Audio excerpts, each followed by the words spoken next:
Erev Tov, good evening. We are back in our Shiur on Aggadeta, beginning with Masechet Berachot. And last week we had a little bit of a glitch in the beginning where we didn't send out the invitation properly. I wanted to repeat just a few important notes that I mentioned there before we get back into the sugya of the Mishnah and Masechet Berachot. So first and foremost, I highlighted a difference between the old yeshivot of Sefarad and the yeshivot of Ashkenaz. Two different models of yeshivot, two different styles of yeshivot. But perhaps one of the greatest and most overlooked differences between these yeshivot is how individuals studied in the yeshiva. In the Ashkenazi model of yeshiva, your average student studies from about 9 a.m. till 9 p.m. And from that whole time, has a good 3 hours in the morning of time with his chavuta, studying one-on-one with a study partner, an amateur just like him. Then goes into a shiur for 1 hour, an hour and a half, depending on where you are, in which the rabbi assumes that these talmidim studied everything they need to study on their own, and starts building an entire building on the sugya of the Talmud, on the piece of Talmud that they were supposed to prepare for 3 hours. And then most of the afternoon and evening are spent repeating and reviewing whatever it was that they studied from the Chacham, from their rabbi, in that 1 hour, 1.5 hours of instruction. So from an entire day in a yeshiva of Ashkenaz, you'll experience about an hour to an hour and a half a day of formal instruction on how to properly read and understand the Talmud which is in front of you. I mentioned this as opposed to the yeshivot of Chachamei Sfarad, in which the style was much more intense, a little bit less room, not for creativity, but for error. People would like to say that because I don't have so much time to study on my own, that I don't have a chance to express myself. That's not the point. Express yourself when you're a Chacham already. When you're a Talmid Chacham, the whole definition of a Talmid Chacham is someone who's studying from a Chacham. That's the definition of a Talmid Chacham. Not somebody who's studying to become a Chacham by bypassing a Chacham. And because of that, in the yeshivot of Chachamei Sfarad, the style was to sit either around a big table or in a semicircle or however the configuration was to sit in such a place and to learn from the morning until the evening. The Chacham would say, either you begin reading the Mishnah, would correct pronunciation, would correct the punctuation, would make sure that everything was read correctly. Or in some places the Chacham would read and explain word for word, and the Talmidim would sit and take notes about everything. And if we happen to reference a pasuk in Tanakh, the Chacham will take them to the Tanakh. And if we happen to reference a halakha, we'll take them to halakha. And this is done with every single text that is studied in the yeshiva. The main purpose being not just transmitting the Oral Torah orally, but most importantly, to transmit the Oral Torah accurately, so you don't learn mistakes. By the time you've had 3 hours to study a Mishnah on your own, before you come and hear how to read it properly, most likely the mistakes that you've made already are so deeply ingrained in you that to undo them takes a lot of work. You sometimes see this with pronunciation. We had once a conversation here in our Beit HaKnesset about the Tehillim we say in the morning. How you sing the Tehillim to make sure to pronounce the Shvana and Shvanach properly. So we have a sentence, let me just remember the tune by looking at the words. We mentioned here, we sing Hallelu, Hallelu el bekodsho, Hallelu birki a'uzo. The next part, Hallelu vigvurotav, Hallelu kerov gudlo. Unfortunately, many people studied this Tehillim incorrectly, and already ingrained in their mind is bigevurotav. There suddenly became a pronounced shva in the letter Gimel. It's a mistake. Now, is it a tragic mistake? I don't know if it's tragic. Not any more than any other mistake in a divine field will be. If Hebrew is a divine language, then the way in which we pronounce Hebrew is very important. And to make sure not to just throw around things, to incorrectly pronounce things. And that's the job of the Chacham, to teach the Talmidim, that they not only receive the Oral Torah, but to receive the Oral Torah accurately. This was such a value among our Chachamim. There's even a Gemara about Hillel HaZaken, Alav Shalom. Hillel, when he would repeat things he heard from his rabbi, not only would he repeat them in the same wording that his rabbi used, he would even repeat them in the same accent that his rabbi used, even if the accent was mispronouncing a word. The Rambam has a fascinating commentary over there. The Rabbi Yosef Masas, in his book Nachalat Avot and Parkei Avot, says, what value is there to imitating somebody? I mean, who views imitation really as flattery? Most people, well, if you imitate them, he said, at least in our countries, so Yosef Masas writes, at least in our countries, you can almost be killed by imitating a person. You have to be careful not to imitate another person. Nonetheless, this style of Limud Torah, which does not give room for mistakes to creep in. Mistakes are automatically corrected. That style of Limud Torah is crucial in understanding Torah properly. It would be much easier for us to sit here tonight and we read a Mishnah last week. You remember it more or less, what we said last week. You'll pick up whatever you forgot from last week by hearing how I explain it again this week. And then we'll build a nice building, we'll put a shell of Aggadeta on top of it, we'll add some nice commentaries, we'll take apart some words, we'll share a few different spiritual ideas perhaps that come out of the Talmud, and then we'll move on to the next piece of Talmud. But all of that would be transmitting the Oral Torah, but not with the proper precision or accuracy that is required. We can't possibly come and build a building if the foundation is not there. And because of that, this week, what we're going to do is an embellishment on last week. We're going to repeat the Mishnah. We're going to read the Mishnah. You're not going to like me because I'm bringing you the Mishnah again. But this time, there are many questions that we asked last week that we didn't answer. And I hope to hear perhaps some of what you may have looked up or researched on your own as answers to these questions. At the very least, I'm happy to share with you the things that Masha'Allah b'mutzudati, the things that came up in my net when I went fishing. In the Yama Talmud, what came out, B'ezrat Hashem, let's do this together again.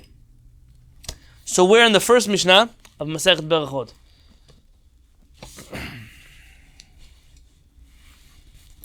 Me'matai korin et Shema, from when do we read Shema?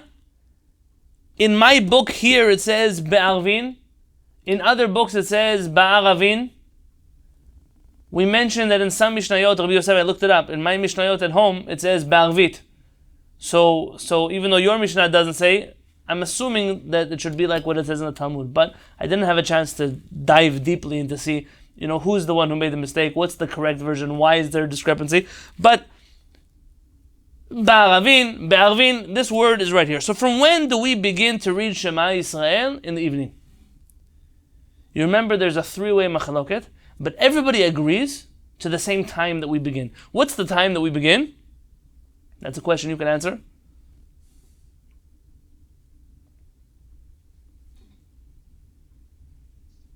When the Kohanim come in to eat their truma. יפה. משעה שהכהנים נכנסים לאכול בתרומתן.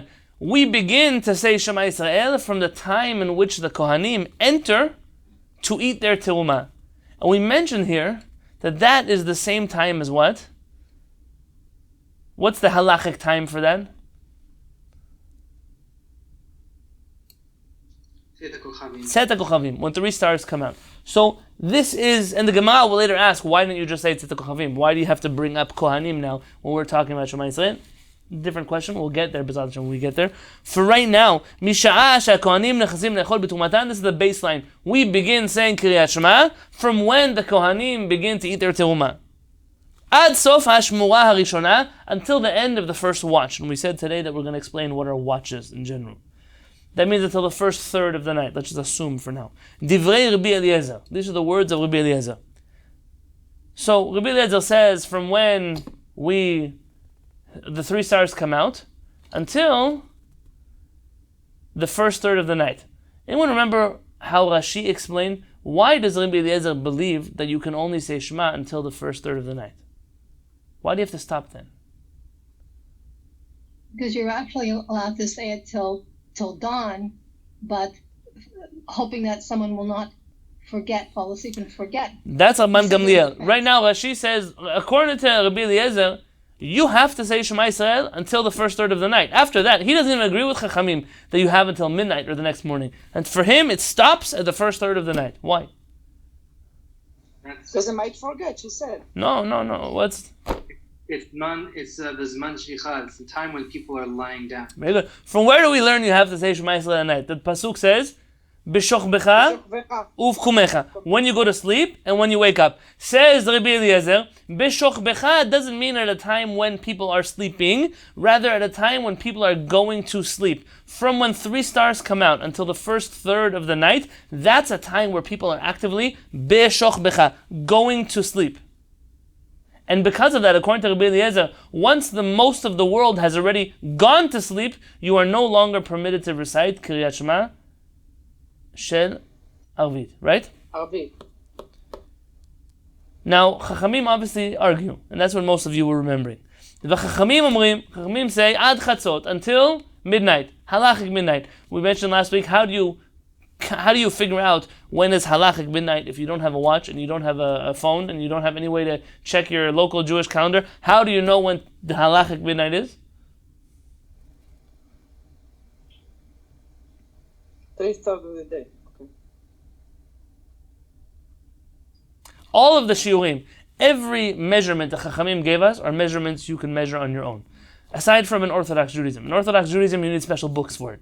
You have to, what is the size of an olive? You have to go buy the Kezayit book. You have to go see. The people have charts they bring to the Pesach Seder to measure their matzot on them. What is the size of an egg? Well, are you talking about an ostrich egg or a chicken egg or a dinosaur egg? Who knows what kind of egg you're talking about? Are you talking about what Chachamim said olive, they meant the kind of olive you have in your refrigerator. Egg. The kind of egg your chicken lays when the hen has. What kind of egg? What kind of question is that? When Chachamim say Shkiat HaChama, sunset, when the sunset is not at 7:06. Sunset is when your eyes see the sun setting. The sun goes down over the horizon. When is Tzet HaKochavim? When does night begin? Tzet HaKochavim literally means when 3 stars come out. So you just look for 3 stars. What type of stars? Fine. There's a machaloket among the poskim about which type of stars. Big stars, small stars, steady stars. Fine. The morning. How do you know when Amud HaShachar? The pillar of dawn. Our Chachamim have a measurement. What's the earliest time you can put on your talit? What's the time? Nets. You can put on your talit before nets. What time? I think it's 72 minutes before. The Chachamim don't give us a number. What's the word? Mishiakir. Mishiakir. Very good. Mishiakir et chavero. From when you can identify your friend, not your best friend. Your best friend you can identify even in the middle of the night.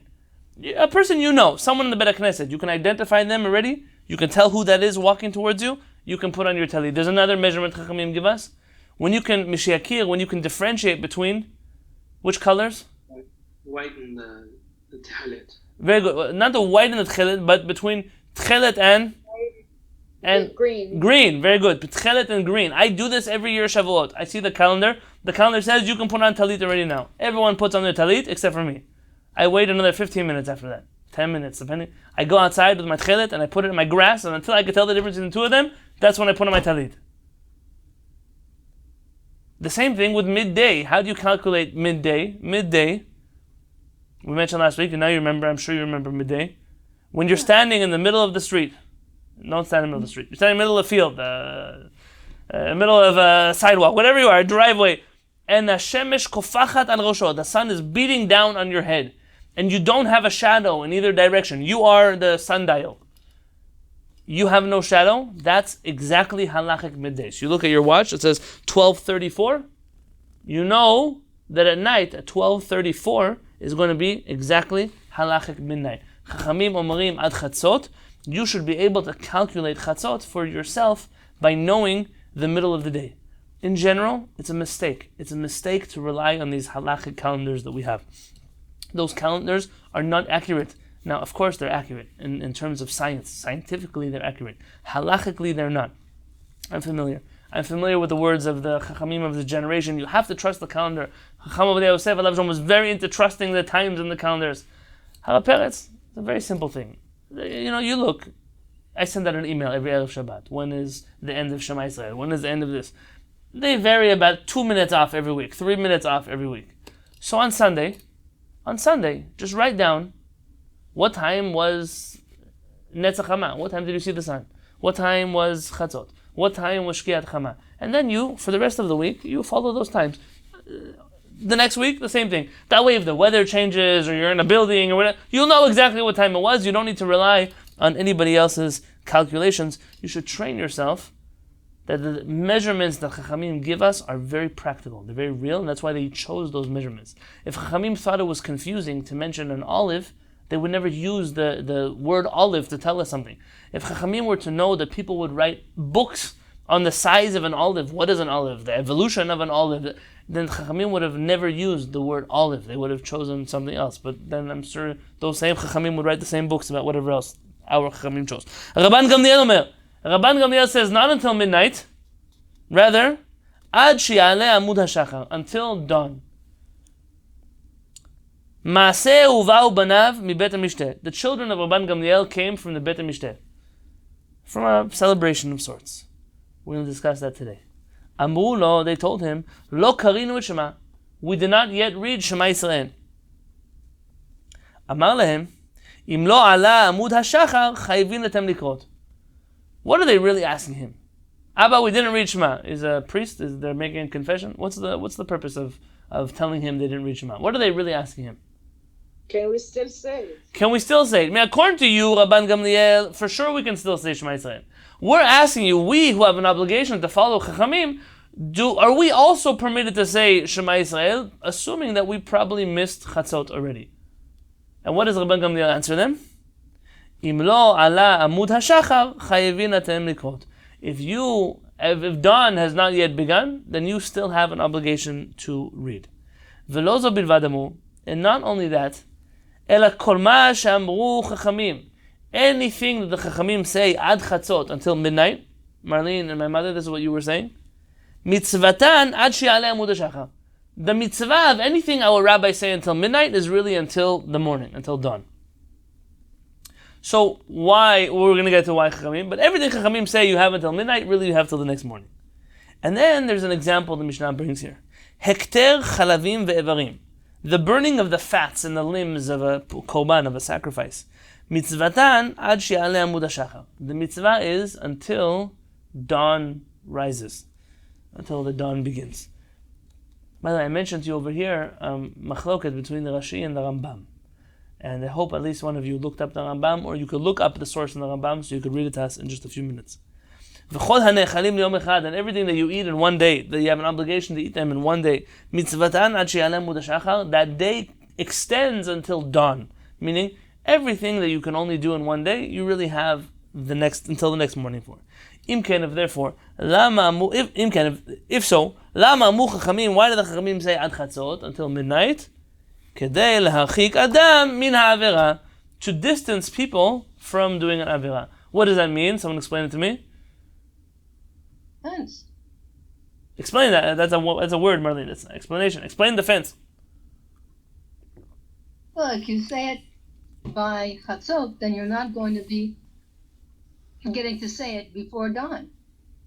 That's right. So we're creating this cushion zone, this pillow. I don't know what there's a word for it. It's like a barrier between actually violating the mitzvah. So you really have until the morning. We know that you might forget, so we're going to tell you until midnight. Hopefully, you'll make the cutoff before then. But Rabban Gamliel argues and says, he doesn't argue. He argues that even according to the Chachamim, really you have until the next morning. But why the Chachamim say until midnight? Because they're hoping that you're not going to violate their words and you'll for sure say Shema Yisrael and not miss the final deadline. But if you're in a situation like his sons were, you are definitely able to read Shema Yisrael all the way until the morning. Yes, this is the Mishnah. Any questions on the Mishnah before we start to build our building?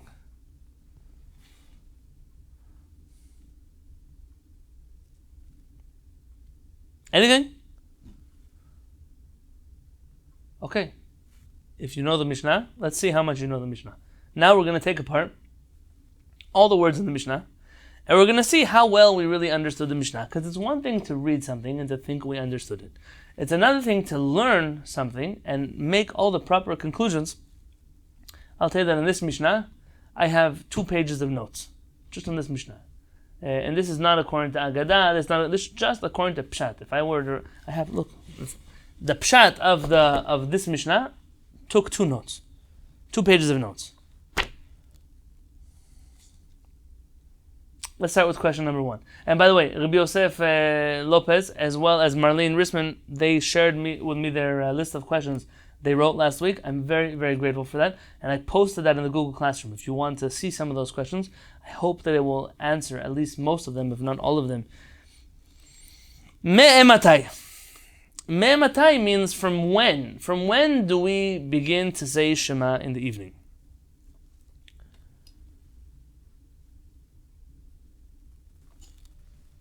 There's a Chacham, his name the Meiri. The Meiri wants to explain why is it that the Mishnah is confused in the first place. Don't you already know when you're supposed to say Shema in the evening? I mean, the premise of this Mishnah's question is that we're not sure when you're supposed to say Shema in the evening. What is so vague about this mitzvah that the Mishnah has to ask this question? Now, before I ask this question, there was a previous question. And that question was, from where do we even know that we have to read Shema Yisrael in the first place? Meaning, the Mishnah should say, where does it say you have to read Shema Yisrael in the first place? That's actually the first question of the Gemara. The Talmud is going to ask this question. It's the first question you're going to see right after this Mishnah, and that's why I'm not addressing it right now. B'ezrat Hashem, we'll get to that when we get to it. For right now, the Meiri explains, how does the Torah tell you that you have to say Shema Yisrael at night? With which word does it use? The nighttime and the morning. How do you know you have an obligation to read Shema Yisrael at night? What does it say in the Torah? ושיננתם לבניך, ודיברת בם, בשבתך בביתך, ובלך בדרך ובשוך בך, when you go to bed, ובקומך. If the Torah would have said, בערב ובבוקר, you say Shema in the evening and Shema in the morning, then we'd already have the answer to the question. I mean, there would be no Mishnah here had the Torah said in the evening and the morning. We know when evening is in Halakha. We know what evening is from Tzedek Kochavim until whenever the evening ends. You want to say it's until, for sure not Chatzot, until Amud HaShachar. We would know that already if the Torah would have used the word ba'erev. Instead, what does the Torah say? Be'shoch becha. Our Chachamim are trying to understand, why did the Torah not say in the evening? There must be something else the Torah is trying to tell us in this word be'shoch becha. Now, according to the Rabbi Eliezer, the first opinion, what does B'shoch B'cha come to teach you that Ba'erev doesn't teach you? What does, in the time of going to sleep, teach you that the word nighttime does not teach you?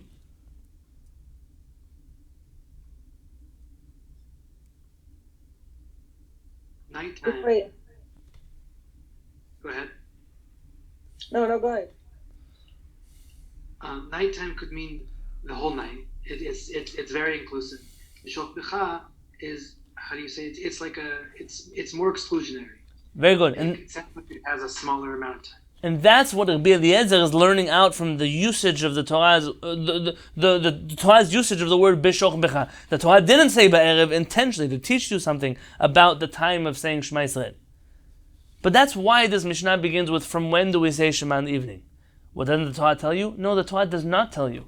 The Torah doesn't tell you to say Shema at night and Shema in the morning. The Torah says say Shema when you go to bed and Shema when you wake up. And therefore, the Chachamim have to tell us, so me'ematai korin Shema ba'aravin. From when do we read Shema in the evening? Until when? What is this time period? We know it's at night, but from when and until when? This we still need to explain. It's very important to understand that Chachamim, many people, when they learn the words of Chachamei Yisrael, they learn them with a certain zilzul, a certain disregard that the West has put into our limud Torah. We read the words of Chachamim like they're, oh, look at those rabbis nitpicking again. Look at those rabbis making trouble again. Why do the rabbis care how many cups of hot water you put your tea bag in on Shabbat? You know what the rabbis are doing for you? The rabbis are doing a chesed for you. The rabbis are making sure that you don't go crazy. What do I mean don't go crazy? The Torah says you can't cook on Shabbat. Our rabbis are trying to define what does cooking mean. Because if cooking means no usage of heat and no usage of hot, so then what are you going to do? You never have tea, you're not going to have hot food, you're not going to be able to eat your bread. There's nothing you're going to be able to eat on. Maybe cooking is anything that melts or anything that comes out of the freezer you can't eat anymore. Chachamim are defining terms for us. And yes, they are splitting hairs. But they're splitting hairs for our benefit. They're splitting hairs so that we will be able to understand what exactly we are allowed to do and what we're not allowed to do. So when Chachamim are saying, so what is night? It's not, oh, look at the rabbis, they don't even know what night is. The Chachamim are trying to make sure that you don't make a mistake about what night is, and they're teaching us exactly the definition of beshochbecha, this word. Now Chachamim disagree. The Chachamim understand beshochbecha to mean not when people are going to sleep, but rather when people are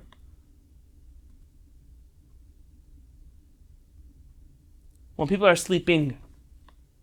What's the difference? That would include the whole entire night. Because remember that Chachamim really believe you can say Shema Yisrael until Alot HaShachar, until dawn. And the Chachamim's opinion, Rabbi Eliezer, you're right. Beshochbecha teaches you the whole night. That's what Beshochbecha is. Another word for Erev. Now, merely they might have to ask the question. So why does the Torah use the word Beshochbecha? That's a good question. Korin. The next word. Mematai korin et Shema ba'aravin. Someone translate for me the word korin in Hebrew first, before you write it in English. Korin is in Aramaic, or really it's in Hebrew, but give me a modern Hebrew word you would use for this. Koreh is in singular. Korin is in plural, in Rabim. So how would you say it in modern Hebrew? Korim. Korim. Yeah. Korim is in plural. But Rabbi Yosef is right.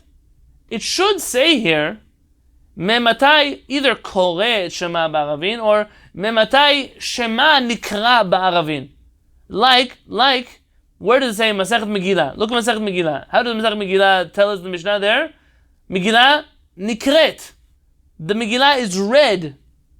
So you just say Shema Nikret, and then it could tell us why this usage of a plural, Korin. What the Korin must be telling us something.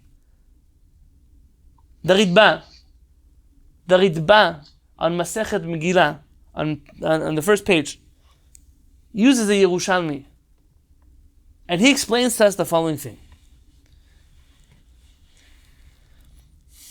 He said by Megillah, one person can read the Megillah for the whole community. So one person goes up and they read Megillah for everybody. And because of that, the usage of the word Megillah is in singular. But when it comes to Shema Yisrael, every person has their own obligation to read Shema Yisrael. And because of that, it says, Be'matai korin. When do we all have to read? Because we can't rely on one person reading Shema Yisrael for us. You see that chidush? That's what you call Peshat. Peshat is beautiful. You don't have to go running away to Brisk or wherever you're going to go to find a beautiful Torah. In the emet of the Torah, in the Peshat of the Torah, is truth. Then there's a follow-up question. Let's read the Mishnah. Mematai korin l'shema ba'aravim. From when to read Shema in the evening? When the Mishnah talks about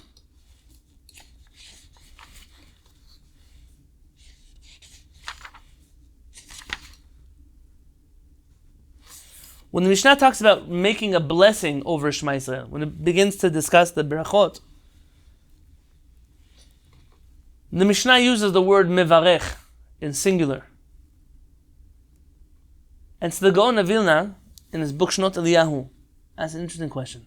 Why is it that by the recitation of Shema we use the plural form, korin et Shema ba'aravin, but by the blessings of the Shema we use the singular mevarech and not mevarchim or mevarchin? What's the difference between the blessings of the Shema and the Shema itself? And the Gaon of Vilna explains that by the blessings of Shema Yisrael, we're able to say them for other people, like the Megillah. So mevarech in singular. I can recite the blessings of Kriyat Shema for you. But the Shema Yisrael itself has to be recited by the individual.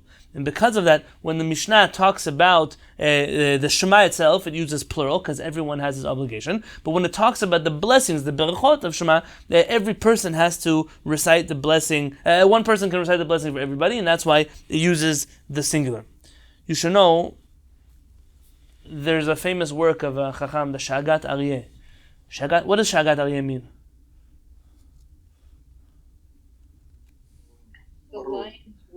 The lion's roar, the roar of a lion. In the yeshivot of the Ashkenazim, they call him the Shaigas Aryeh. I never knew who he was until I saw the book. Wow, that's who the Shaigas Aryeh is. I didn't know. Shagat Aryeh, the roar of the lion. They used to say that when he used to learn Torah, and he really looked like a lion who was roaring. This was a certain personality Shagat Aryeh had. Shagat Aryeh had a famous competitor in his generation.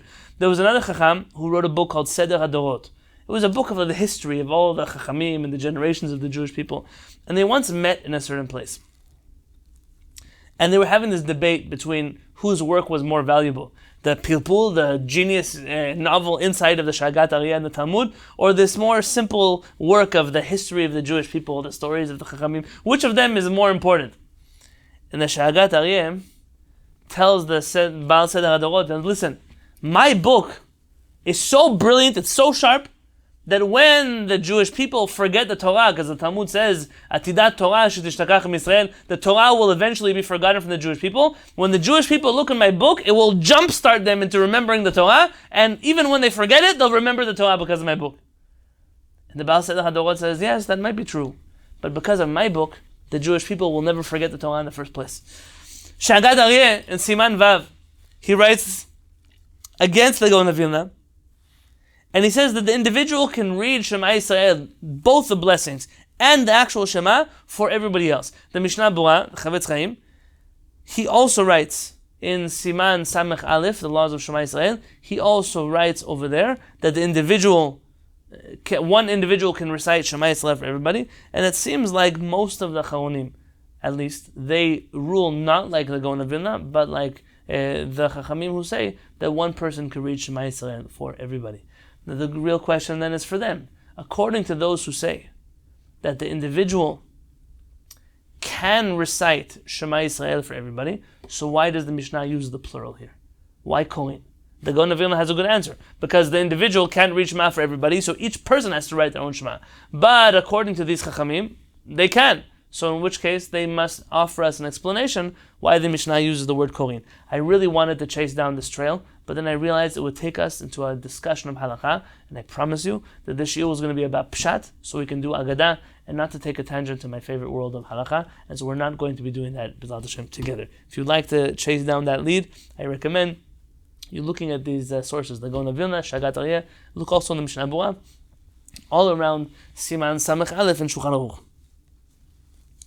Tiferet Yisrael, in his commentary on the Mishnayot, has a much simpler explanation, which is mistaber. And you can argue that maybe this is what the other Chachamim believed, and that's why they didn't make the same diuk, the same, someone help me with the English word for diuk, the same distinction, the same, Correct. what? Correct.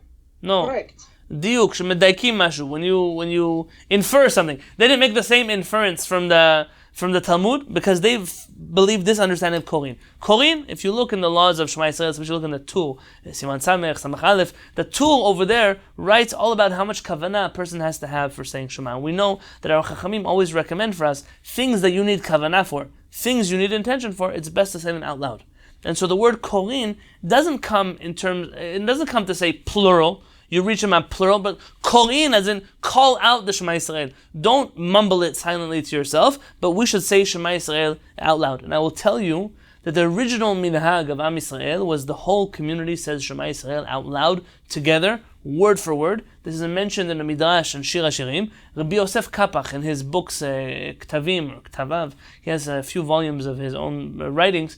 In there, Rabbi Yosef Kapach says, how could it be that the only community left on earth which says Shema Yisrael word for word together out loud is the Yemenite community? How could it be that the Temanim came to Israel and gave up this minhag for an inferior minhag? He says it's okay if you give up minhagim for superior minhagim, but to lose your minhagim for inferior minhagim is unheard of. This idea of Korin and Shema Ba'aravin, we read Shema out loud so we have kavanah in the words that we say in Shema Yisrael.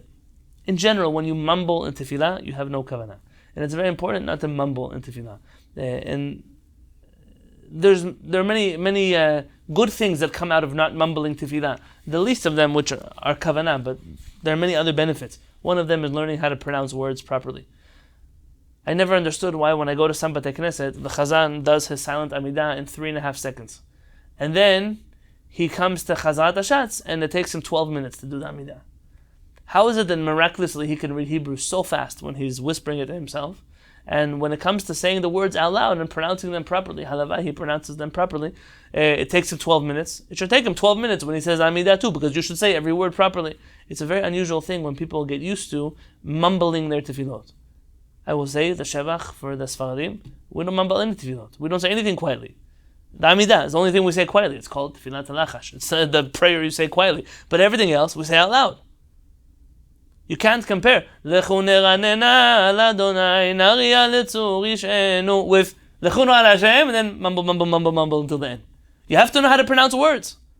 And if the Chazan doesn't know how to pronounce words and the rabbi doesn't know how to pronounce words, how do you expect the children to know how to pronounce words?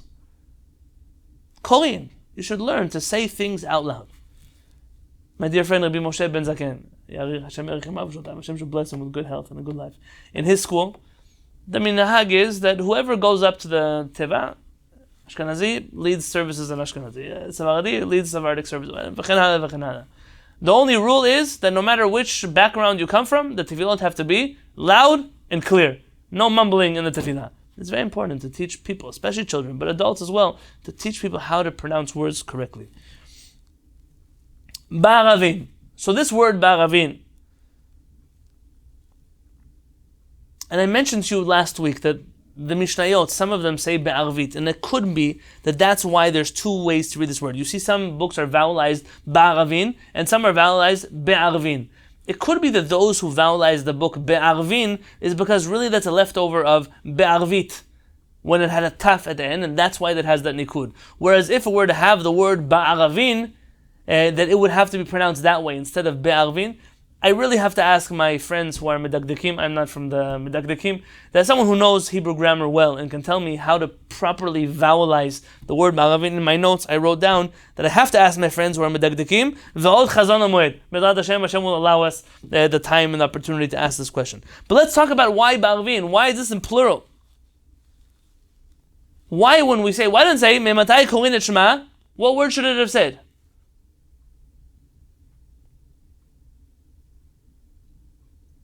Ba'erev. Very good, in the evening. Why in the evenings? What are these evenings? Why ba'aravin? Why is there more than one evening? Are we mentioning all the evenings of the week? What are we saying exactly? Every day. Every day. So when do you read Shema? In the evenings, every day. Okay, I'll take it. That could be a Peshat as well. I'll take it. The Gaon of Vilna, again in his book Shnot Eliyahu, has an interesting understanding that there are two Aravin, there are two evenings in general. And he says there's an evening that begins after Chatzot, the day begins to go out, and then there's the real evening that happens after Shkiat HaChamam. And that's why we call the time between sunset and when 3 stars come out. What is that time? What do we call that time in Halakha? You know? What do we call in Halakha the time between sunset and 3 stars coming out?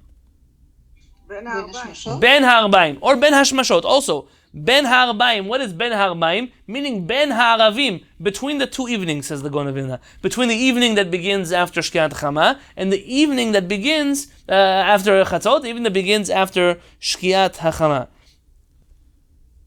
And Zman Kriyat Shema is Ba'aravin after we finish both of those evenings. So don't think that you could read Kriyat Shema earlier. Rather, Kriyat Shema can only be read after the 3 stars come out. Misha Shakohanim Nechnasim Lechol B'Tumatan. The word Erev, evening. Why not Laila? After 3 stars come out, really it's nighttime.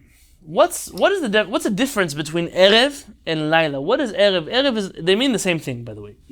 Don't say Eve in American English means something else. Erev does not mean Eve. Erev means nighttime. What's the difference? Or what is the meaning of the word Erev as opposed to Laila? Laila is the whole night. Laila is the whole night, and Erev is? Short time, from Ben Hashmashot, Ben Ha'arbaim till midnight. So you must be from the Chachamim. Isn't it twilight? So that's Ben Ha'arbaim. But Erev is that whole beginning of the nighttime. That's very good. So now you got to the right point. Why is the beginning of the night called Erev? There's a commentary of the Radak. The Radak writes, he has a book called Sefer HaShorashim. In the book Sefer Shorashim, he has an entry, an Erech Erev. He called about Erev, and he writes the following.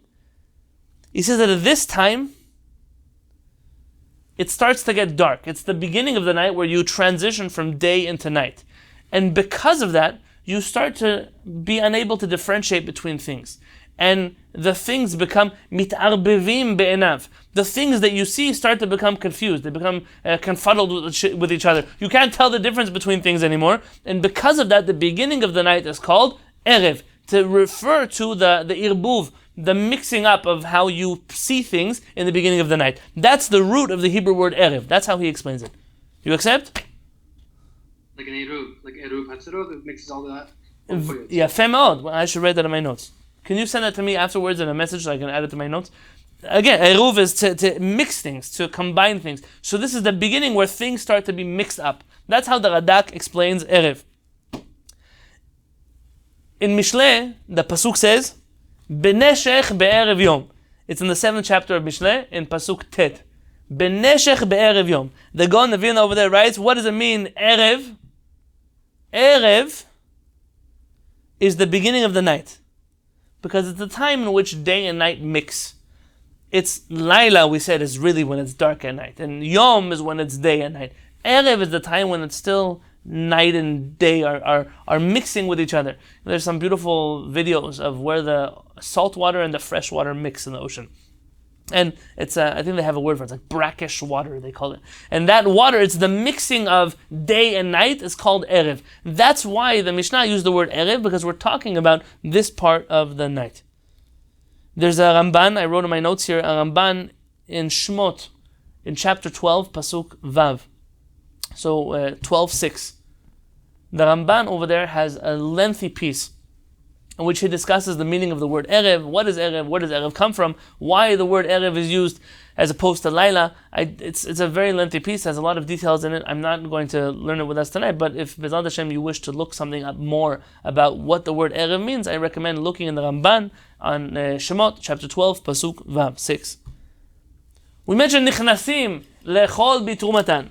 The Kohanim enter to eat their teruma. They enter to eat their teruma. Why doesn't it just say when the Kohanim eat their teruma? When the Kohanim have their teruma? Why enter? Why nichnasim? What is actually happening here that we have to use the word they enter to eat their teruma? Does it mean they have to eat it in the temple? Okay, they have to eat it in the temple. Very good. So you're going to bring up a source of the Tiferet Yisrael. The Tiferet Yisrael in Yachin, in Ot Bet over there, he writes, Nichnasim is because where are the mikvaot? The mikvaot are not in the Beit HaMikdash. Where are they? Outside. Not where the old city is today. You know, if you ever look in those digs over there, they're full of mikvaot. The old city is full of mikvaot, of the Kohanim who used to immerse, and they would come to the Beit HaMikdash after immersing in the mikveh. So, Marlene, you're correct. The Tiferet Yisrael writes that Nichnasim refers to the physical action of finishing in the mikveh and entering into the Beit HaMikdash in order to eat their teruma. And that's why the Mishnah uses the word Nichnasim. Siftei Chachamim, he mentions Nichnasim is a word of entry, it's a spiritual entry.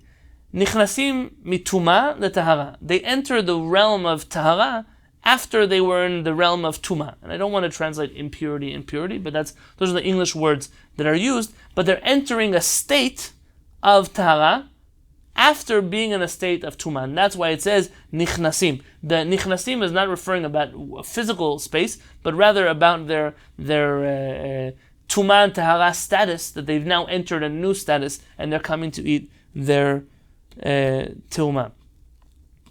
There's a book, Imrei Noam. Imrei Noam writes something interesting. The Kohanim are coming into the Beit HaMikdash to eat their Tuma. What's the first question of this Mishnah? What's the first thing we asked? From when do you read Shema in the evening? What's the answer of the Mishnah? So now the Kohanim come into the Beit HaMikdash. that means that immediately when they come to the Beit HaMikdash, what are they supposed to do? Go to the mikveh. No, they already went to the mikveh before. What are they supposed to do? Oh. They should say the Shema. They should say Shema Yisrael. Are you allowed to eat before you say Shema Yisrael? Are you allowed to eat before you pray Arvit? No. No. Just like you cannot eat before you pray Shacharit, you are not allowed to eat before you pray Arvit. So now the Kohanim are coming to the Beit HaMikdash, but they're not allowed to eat their terumah yet. Says the Imrei Noam, that's why the Mishnah uses the word Nichnasim le'echol b'terumatan. They enter into the Beit HaMikdash, but they're not yet allowed to eat their terumah. Now they can only enter, say Shema Yisrael, and then they can eat their terumah. And that's why the Mishnah is particular to use the word Nichnasim. They enter le'echol b'terumatan.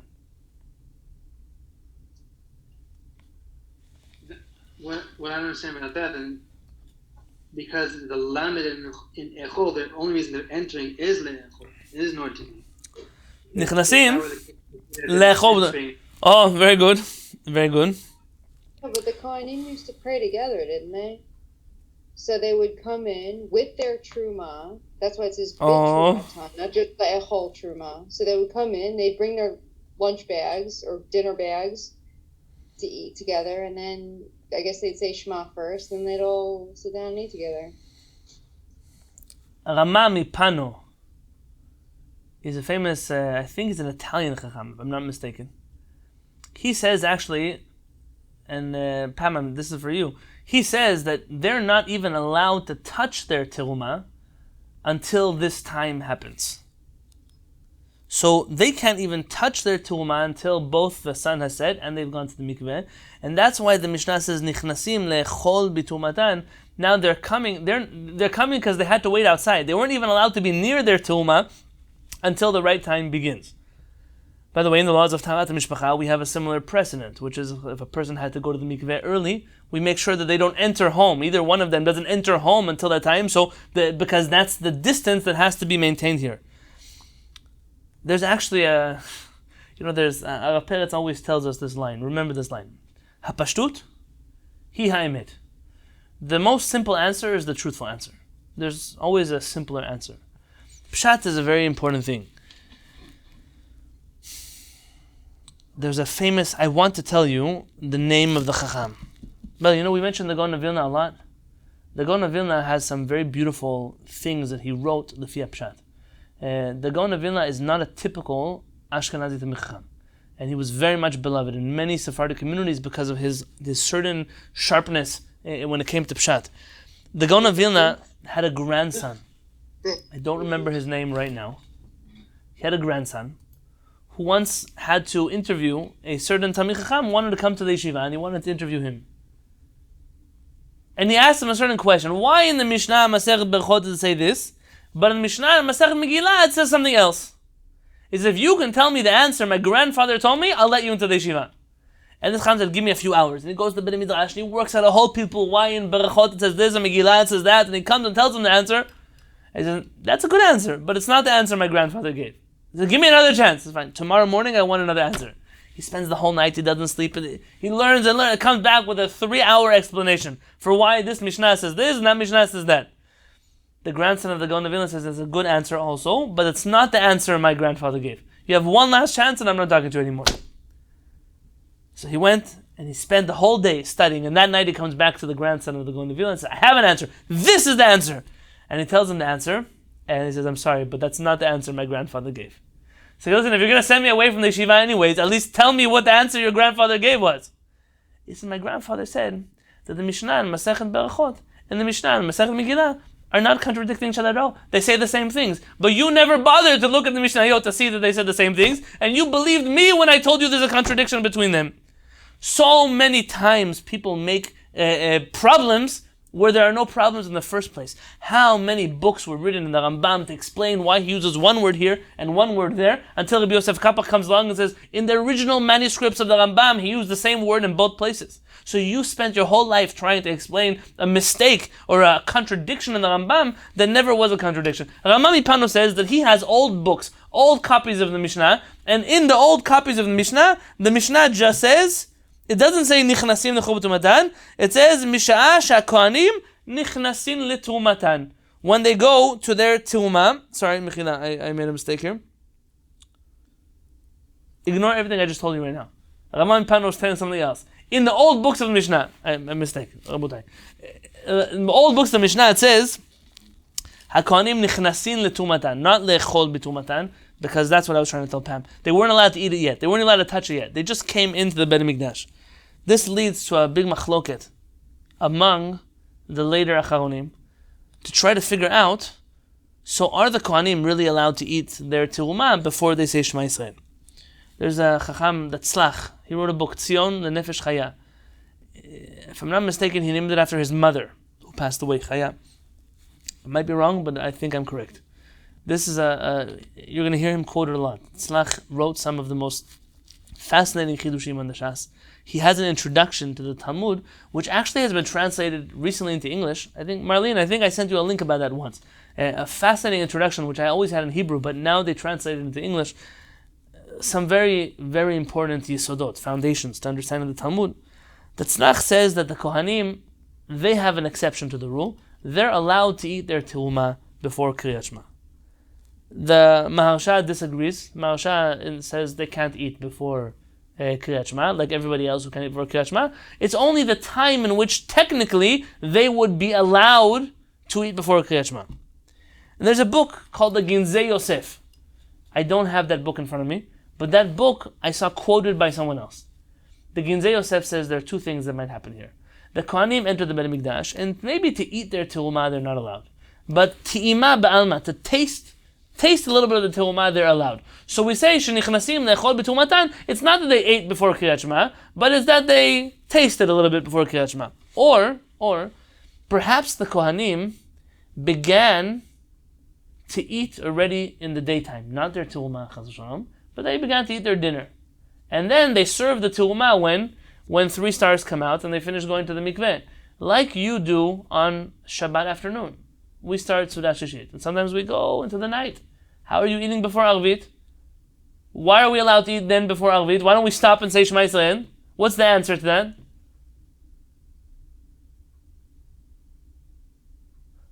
We've already established our meals.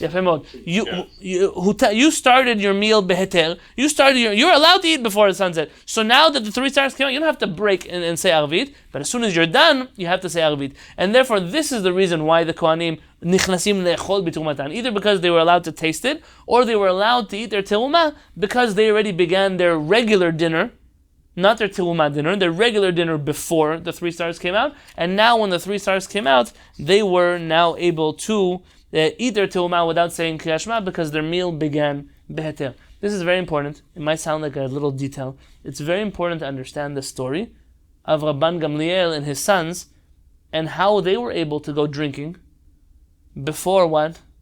Before they said Shema. Meaning, how did you drink? You forgot to say Shema because you were drinking. Who let you drink before you said Arvit? We're going to get there. Just a moment. So what do we answer? You're allowed to say Shema, and I'm paving the road here so that next time we study together, we can start to do Aggadeta together. Because we have to understand the Mishnah well. Kohanim. Misha'a she'kohanim nichnasim lechol b'tumatan. Misha'a she'kohanim nichnasim lechol b'tumatan. Who else is allowed to eat teruma? Which non-kohen is allowed to eat teruma? She's a kohen, though. Very good. She's a kohen, meaning she's allowed to because she has the status of a kohen. Let me ask you in a fairer way. Can a non-kohen eat teruma? She's a kohenet. How about the Levi? So nobody can. The answer is nobody. Only a kohanim are able to eat their teruma. So why does the Mishnah, the Tzlach, ask this question? Who is it coming to exclude? Why don't you just say either nichnasim lechol b'terumatan, when they enter to eat their teruma? We know who you're talking about because nobody else can eat teruma. Why does it specify the word kohanim? Rabbi? Yes. Could it be because later in the Mishnah it talks about how the the work of the priests often went well into the night, and sacrifices would be burnt throughout the night, and they weren't able to actually eat until probably the wee hours of the morning.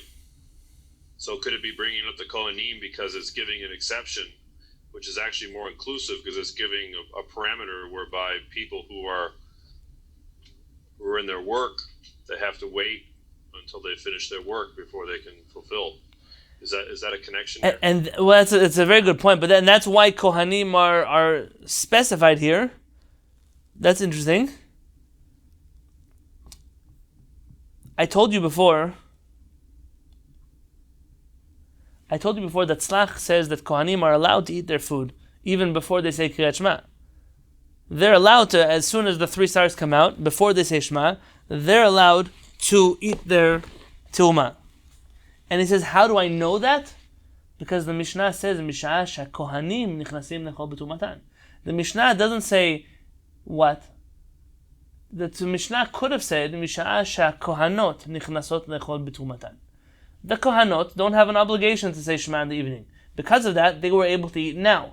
The Mishnah specifies Kohanim, male Kohanim, to tell you that those Kohanim who really have an obligation to say Shema ba'aravin, even they were allowed to eat their food before they said Shema Yisrael. Meaning, the Mishnah specifies Kohanim because if it would have said Kohanot, then it wouldn't tell you anything about the Kohen being able to eat. He uses this Mishnah as a proof to his opinion that a Kohen is really allowed to eat his food before he says Shema Yisrael. Now, really the question is, so those who disagree with him, why do they understand that the Mishnah uses the word Kohanim? I didn't have time to investigate that further, but if you want to investigate that further, I can highly recommend you. Look, someone give me an answer. Send me a message during the week and let me know. I maybe found a different understanding for why it uses Kohanim, but for the Tzlach, the reason why the Mishnah specifies Kohanim is to teach you at this point that Kohanim are allowed to eat their Tilma before they say Shema Yisrael. How do the Kohanim know what time they're allowed to eat their Truma then? How do the Kohanim know what?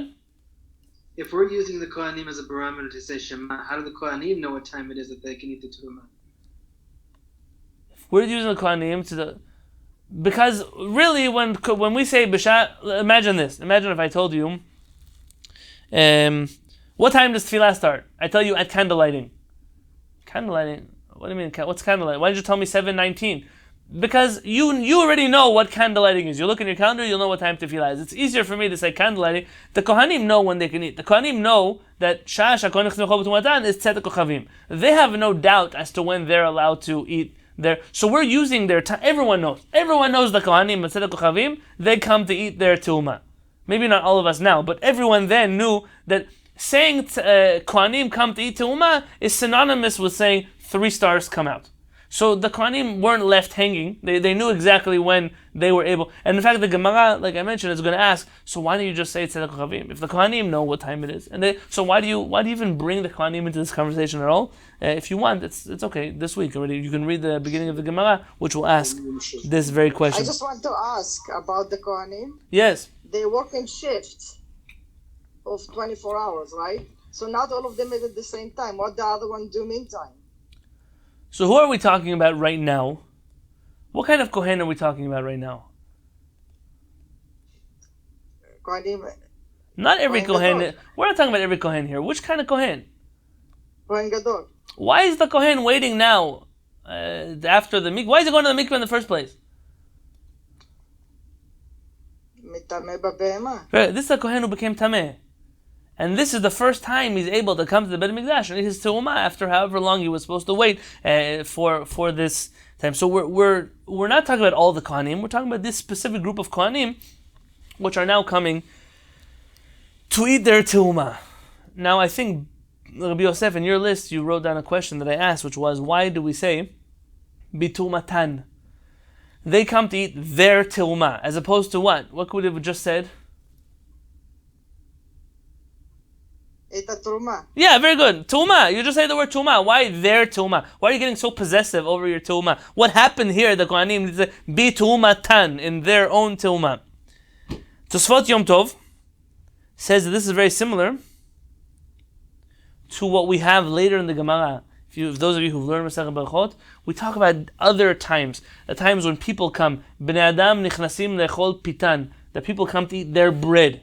It's the same wording. The Mishnah uses a wording of it's their food. What does it come to teach you? When they come to eat their bread. When you come to eat your food. What's the difference between food and my food?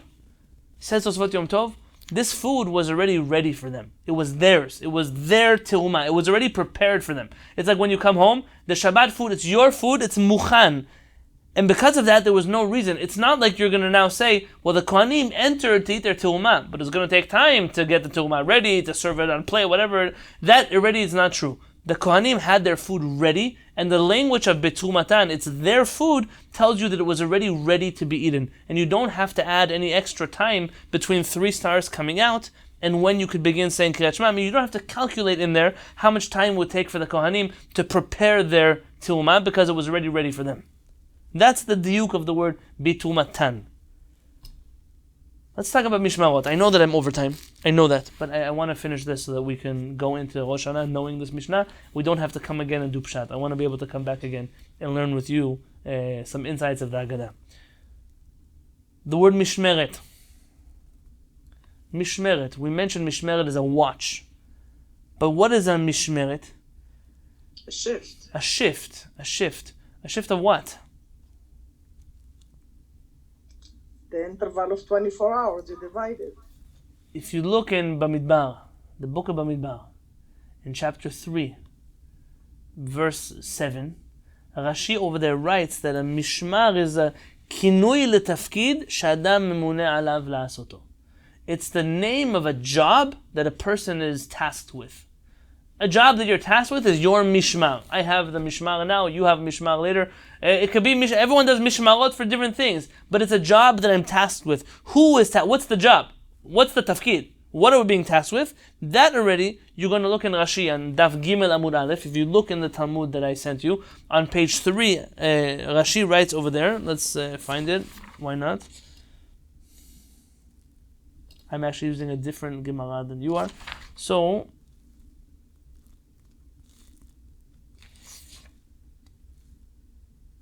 very good. I have to look in the real Gemara.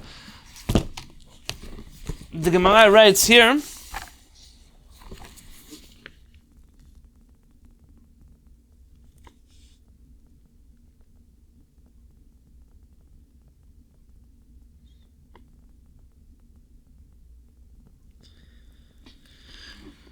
Ikesavar. You see here, this Rashi over there starts with Ikesavar. Rashi writes,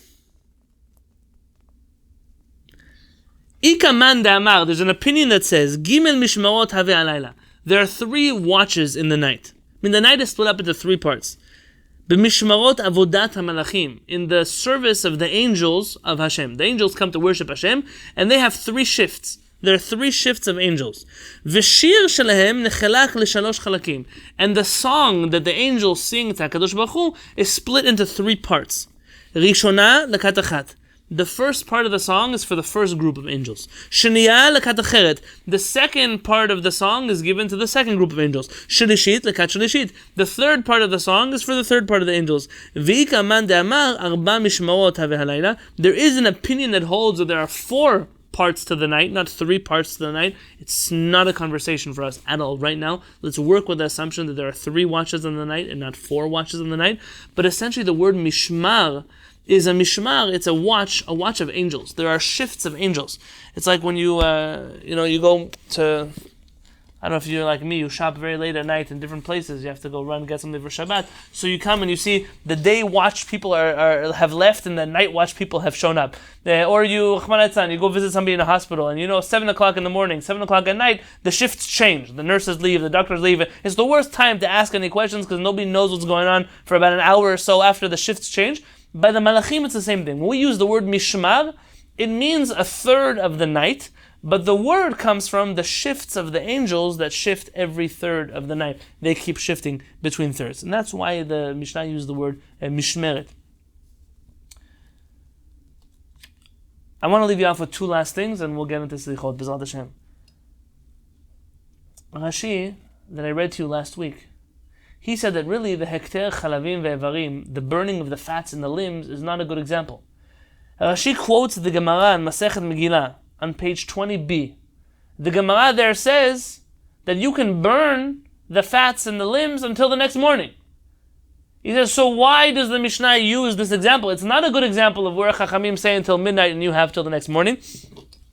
The Talmud there already tells you that you can burn these fats and limbs until the next morning. He said the only reason why they use it is to show you, what does Rashi say? To show you that anything which needs to be done at night can really be done until the next morning. But it's not a proof to the idea of Rabban Gamliel, which is anything Chachamim say until midnight you can do till the morning. Rather, it's a proof to the concept that anything you do at night, night extends until the morning. I mean, he was bringing it more as a proof to his opinion of Rabban Gamliel that Shema Yisrael can be done until the morning, than as a proof to his claim that even the Chachamim would agree with him, that they said until midnight, but really until the morning.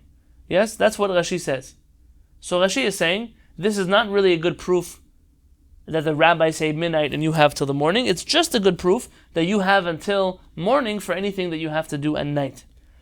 But the Rambam that I told you to look up, the Rambam disagrees.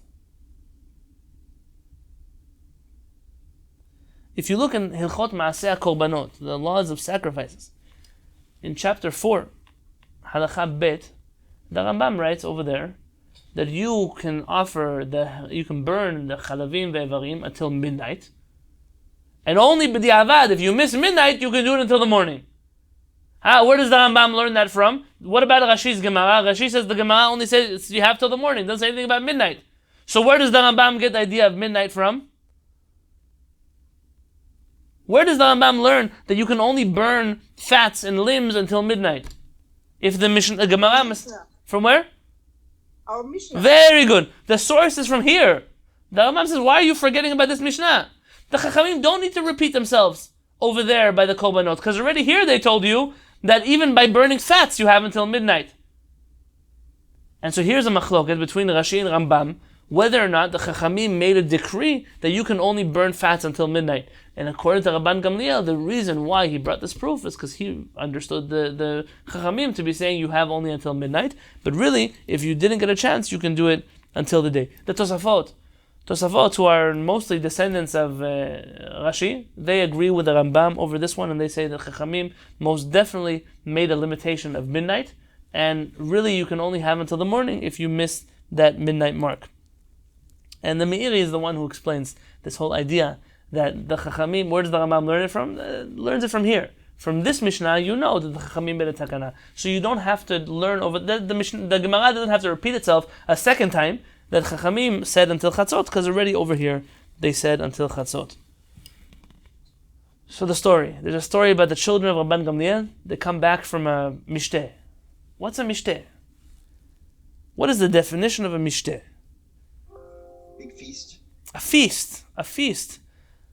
If you look in Megillat Esther, in Perek Hey, Pasuk Dalet, chapter 5, Pasuk 4, Rashi over there writes that mishteh is any meal, any feast is called a mishteh. Why is it called a mishteh? Mishteh means to drink, not to eat. So why do you call meals drinks? It's a very confusing thing when you call foods drinks. Why do you call a mishteh, a meal, why do you call a meal a mishteh, which means to drink and not to eat? When you eat, you drink too. Drink what? It involves alcohol. Very good. The ikar of the meal is the alcohol. Nobody came for your roasted chicken. Everybody came for the drinks. They came to the party because there's an open bar at the party tonight. That's why they're there. So the ikar of the meal is drinking, even though it's food. And because of that, anytime you see the word mishteh, it's called a mishteh, because it revolves around the consumption of alcoholic beverages. The Rambam, before I get to the Rambam, there's a book, Rabbi Yonatan Halevy. This personality is interesting, who he really was. Rabbi Natan, who was the head of the yeshiva, though, he writes that mishteh hayayin is any wedding. Weddings are referred to as mishteh hayayin. And I'll tell you that when I read these mishnayot many years ago, that's how I was taught. Mishteh hayayin is a wedding. They were at a wedding and they came back from a wedding. And that's, whenever you see the word mishteh, it refers to a mishteh nisuin, a suda nisuin. Rambam doesn't say that. Rambam just writes that mishteh is anywhere where they serve alcohol, where they serve yayin. Mishteh is short for Bet Mishteh Hayayin. They're Bet Mishteh, they were Mishteh Hayayin. And I don't think that the last two opinions of Rabbi Yonatan Halevy and the Rambam contradict each other. They're both talking about a wedding which had alcohol. I don't think you have to make a machloket between them. But I think Rashi is a little more generic. But nonetheless, they all agree it's some type of feast in which they served alcoholic beverages. Meiri, and a book called Ramaz, which I don't own, but the book called Ramaz I saw quoted somewhere else. The Meiri writes, why did Rabban Gamliel's children forget to say Shema Yisrael? How did Talmidei Chachamim forget to say Shema Yisrael? They're celebrating. Very good. Celebrate. Because you're celebrating, you forget to... At every wedding I go to, people try to pull me out of my food so I can pray Arvit over here. They do pray Arvit over there. They do pray Arvit. Every time I go, it's like, leave me alone. I want to pray Arvit with you. But I want to have food. And it happens. You get up to pray, you come back, and they cleared your plate already. So, what are they? They forgot? They didn't have... you think the Nudnikim that remind you to pray Arvit, they didn't exist in the times of Rabban Gamliel's children? So, you're close. David, you're close. They were there... They were celebrating. How were they celebrating? Drinking. They were drinking. Meiri writes that either they were drunk or they were sleeping because they drank so much they already had passed out from drinking so much. Because of that, when they woke up, it already was too late for them to say Shema Yisrael. By the way, I want to say that it's not... It isn't me. I feel like I saw it somewhere else once, but I'm just saying it on my own because I don't have a source. I don't want to tell you that I saw it somewhere. It's forbidden for a person to pray when they're under the influence of alcohol. You know this halakha? Anyone who prays while under the influence of alcohol is considered as if they're worshipping idols. It's a prohibition. If you go to B'tei Knesset and they drink alcohol in those B'tei Knesset and they pray, you should not pray with them anymore. Resha'im. An evil person prays when they drink alcohol. You're not allowed, you don't have the clarity of mind to pray. Chachamim call this person Oved Avodat Zarah. Just like you wouldn't go into a church and pray. Don't go to B'tei Knesset where the rabbi is drunk by Musaf. It's not a normal thing that you will live in such a world. So, maybe they knew that they had to say Shema Yisrael, but they weren't sober enough to say Shema Yisrael without being under the influence of alcohol. I don't want to say they were Talmidei Chachamim went and passed out by the bar. The Talmidei Chachamim went and they drank, but now they realized I'm not in the proper frame of mind to say Shema. They were waiting for that to pass. They were waiting for it to pass, and then it was already too late. It was past Chatzot, so they came to ask their father what to do. I want to say that this is perhaps the best way to study this Mishnah that way. If you look in the Taz in Orach Chaim, Siman Reish Lamed Hei, the Taz asks this question: how did they drink before they say Kriyat Shema? I mean, how did they even consume alcohol before they said Kriyat Shema? What's the answer that we said earlier? How did the Kohanim eat Teumah before they said Kriyat Shema? They started it before. Very good. Maybe the party started already during the day. day. The chuppah happened at 4 o'clock in the afternoon. They went to drink, and then they started their Seudah Beheter. And because of that, the Taz learns from here that if you start a meal, you don't have to stop in the middle of the meal to go pray Arvit. And I think that's exactly what the Ginzei Yosef was telling us earlier. Just like the Kohanim, once they started Beheter, they didn't have to stop. The sons of Rabban Gamliel technically didn't have to stop their celebration to say Shema Yisrael. And that's a halacha as well. Mitzad Hadin, they didn't have to stop and say Kriyat Shema. And then what happened was exactly what Chachamim were worried about. They waited too long, they missed the opportunity, and now they came to ask Rabban Gamliel a question about what do we do when you're the minority and the majority disagrees with you, and can we follow your opinion? And how does he answer them? Instead of saying, I'm your dad, listen to what I tell you, he told them, no, even the Chachamim agree with what I'm saying. Even the Chachamim agree with what I'm saying. And that's the way this Mishnah ends. And why did Chachamim do that?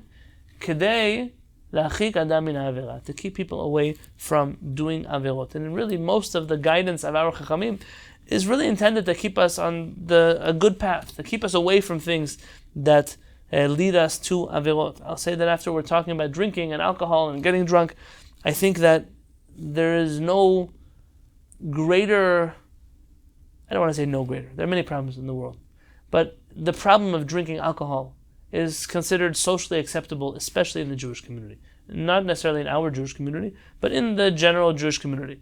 You can't roll into Beit HaKnesset in most places and roll a joint and smoke over there. You can bring your cigarettes and smoke in the middle of the rabbi's derasha, but you can make a l'chaim with the rabbi, and it's normal to see in many communities, not ours, in many communities, drunk people in the Beit HaKnesset, Simchat Torah, people get drunk, Purim, people get drunk. This attitude of alcohol and the abuse of alcohol, and you should know, forget the people that are going to struggle with alcohol.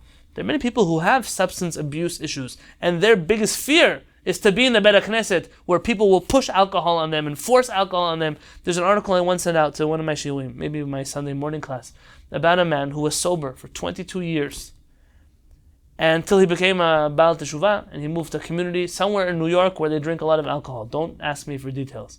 And the rabbi, every Shabbat, you're going to drink a l'chaim. It's a mitzvah to drink a l'chaim. And for years, one day the rabbi said, listen, you have to do tshuva now and drink a l'chaim. Drink a l'chaim. And this man wrote, I'm writing you this article from rehab.